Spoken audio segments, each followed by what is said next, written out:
Ka te tiwi me noho tonu ki roto o Waikato, kei te whakahē katoa a Tukuroirangi Morgan i ngā whakapai e a mio ana i te hekenga iho o tētahi o ngā tino kaumātua o Waikato Tainui i te uepu o te ara taura. He ai ki aua whakapai kua heke iho a Kingi Pōrima mo te hari kōrero ki ngā Niupepa e pāna ki te tāhuhu rangapū hou ara a pare kāwhia McLean. No te rangi nei i pōhiri ai a McLean ki tōna tūranga hou i reira mātau o te karere.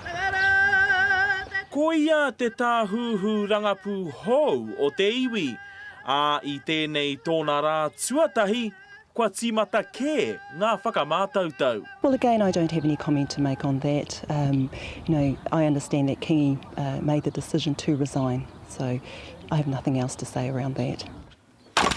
Ko Kingi Pōrima te tangata e kōrero tia nei, he mema i runga i te poari o te ara taura.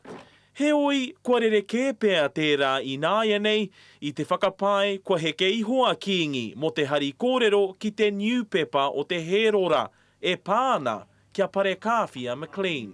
I whakapātua hau a waia kia Kingi Pōrima, kaore ia i hia kōrero, i hia whakamana rānei i te whakapai kua heke iho ia i te ara taura. He rahi ngā kōrero e rera nei te rangi, kāre kiko, kāre ea, e kore take nāno. No reira, kia kite au i roto i te manga me te mā ka teiga whakapono atu. Tērā hoki te whakapai no Kingi ake te hia ki te puta e hara i a te ara taura. I tērā tau i panaia te tāhuhu rangapū a Hemi Rau mo te hari kōrero ki ngā Niupepa.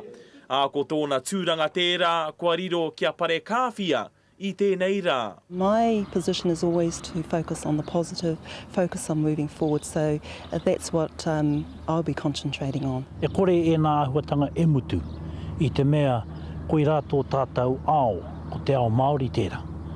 No reira, ko mātou i tēnei rā, koe atu a pōpō.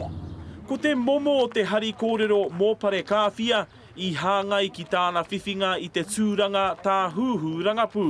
He tūranga nui nei te mana, pērā me ngā uauatanga.